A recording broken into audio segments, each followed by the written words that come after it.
Hello বন্ধুরা, সঙ্গীতার ছোট ছাদ বাগান চ্যানেলে আপনাদের অনেক অনেক স্বাগত। দেখুন কলকে ফুলগুলো ফোটা শুরু হয়ে গেছে। এখানে দুটো গাছ আছে। একটা আমি 2 বছর আগে নার্সারি থেকে কিনে এনেছিলাম, তো সেটা থেকেই এখন ফুল হয়। আর একটা গত বছর আমি বন দপ্তর থেকে যে গাছ বিতরণ করা হয় সেখান থেকে একটা গাছ এনেছিলাম, সেটা এখনও ছোট আছে, তবে হয়তো এবছরে ফুল এসে যাবে, দেখা যাক কি হয়। গতকাল ছাদ বাগানে এসে বেশ কিছু টমেটো গাছ আবারও তুলে ফেলেছি। সেগুলো সব কিচেন কম্পোস্টে দিয়েছি, কোনো জায়গা ছিল না বলে যে কোনো গাছের গোড়ায় গোড়ায় রেখে দিয়েছি। দেখুন এখানে কুলেখাড়া পাতার যে টবটা ছিল তার মধ্যেই বেশ কিছুটা রেখেছি, আর আরেক দিকেও রেখেছি বোগেনভেলিয়া গাছের তলায়।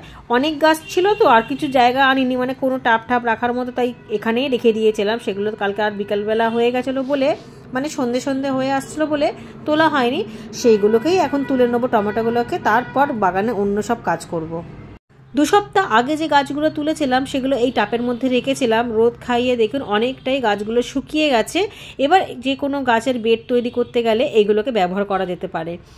আর এখানে দেখুন আনারস গাছের টবের মধ্যে রয়েছে একটা ডাঁটা গাছ।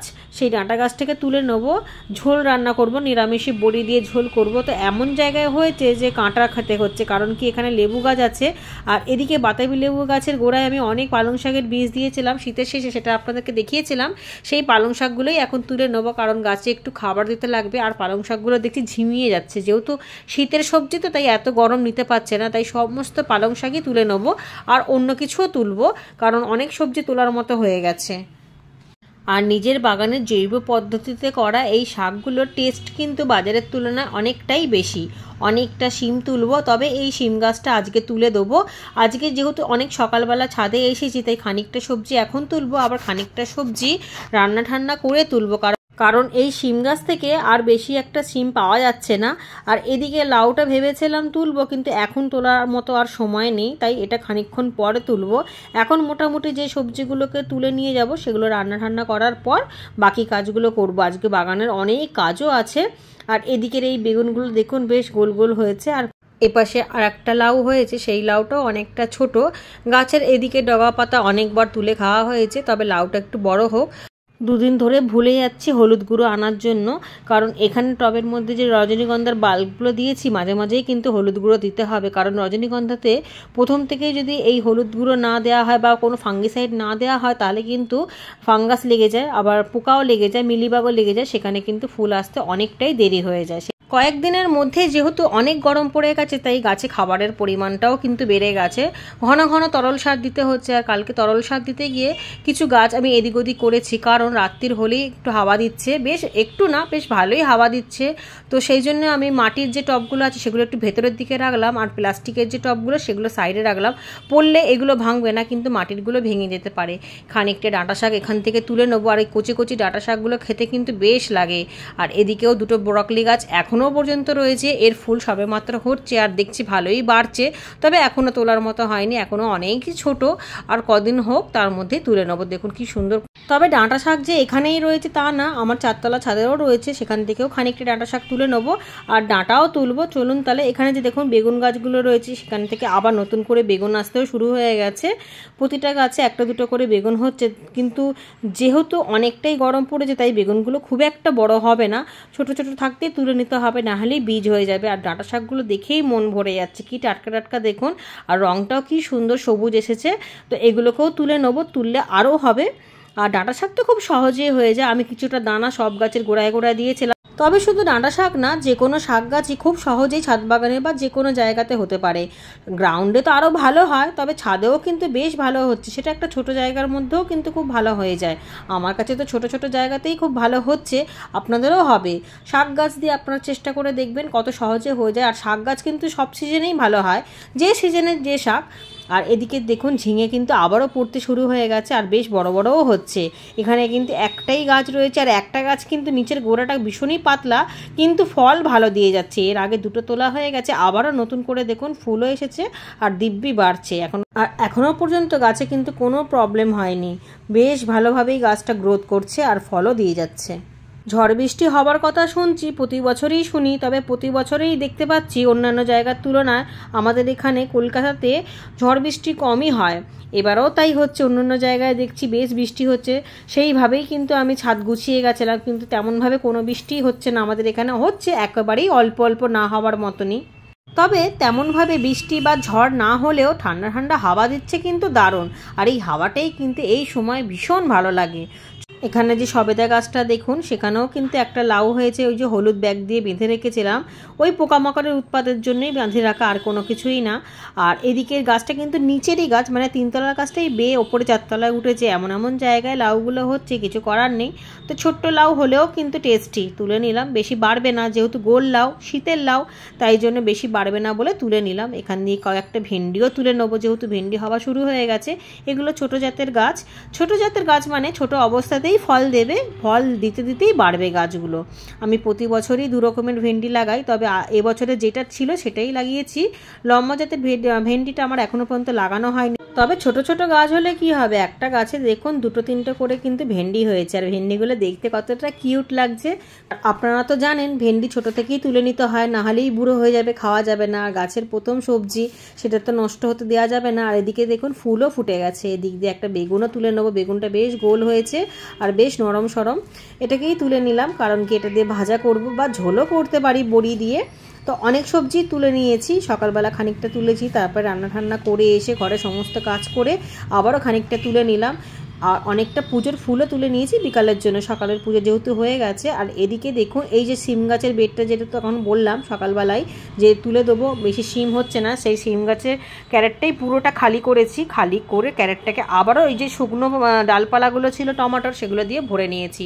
আর মাটিটা এদিকে উল্টিয়ে রেখেছি, একটু রোদ খাইয়ে নেবো, বেশি না, একবেলা রোদ খাইয়ে নিলেই যথেষ্ট। কিছু টমেটোর দানা ধুয়ে শুকনো করতে দিয়েছি, এগুলো শুকিয়ে গেলে আবারও সামনের বছরের জন্য চারা তৈরি করতে পারবো এখান থেকেই। তবে এই দানাগুলো কিন্তু বড় টমেটোর দানা নয়, মানে দেশি টমেটোর দানা না, সবকটাই কিন্তু চেরি টমেটোর দানা। কারণ চেরি টমেটোর দানাগুলো আমাকে অনেকগুলো টাকা দিয়ে কিনতে হয়েছে, তাই জন্যই দানাগুলো সংরক্ষণ করে রেখে দেবো সামনের বছরের জন্য। আর এই যে দুটো ক্যারেটের মধ্যে, একটা ক্যারেটের মধ্যে ছিল চেরি টমেটোর গাছগুলো, যেগুলো তুলে দিয়েছি আর মাটি তৈরি করে নিয়েছি, আর হলুদ গুঁড়ো দিয়ে রেখেছিলাম কালকে বিকালে, সেটা একটু খুঁচিয়ে নিয়েছি। আর পাশের যে সবুজ ক্যারেটটার মধ্যে ছিল শিম গাছ, সেটাকেও আমি রেডি করে মাটি প্রস্তুত করে নিয়ে হলুদ গুঁড়ো ছিটিয়ে দিয়েছি। যেহেতু গরমের সময়, তাই হলুদ গুঁড়ো বা যে কোনো ফাঙ্গিসাইড না দিলেই কিন্তু পিঁপড়ের উপদ্রব বেড়ে যাবে। এর মধ্যে যে কোনো বীজ বা দানা দিলে পিঁপড়ে সেই দানাগুলোকে খেয়ে নষ্ট করে নেবে, তাই জন্যই হলুদ গুঁড়ো দিয়েছি। সারা রাত্রি ভিজিয়ে রেখে দিয়েছিলাম কলমি শাকের দানা, আর পাট শাকের দানা ভেজাইনি, সেটা এমনি সরাসরি দিয়ে দেবো। কারণ এত বড় বড় ক্যারেটগুলো এমনি রাখার থেকে শাক গাছ হওয়া অনেক ভালো।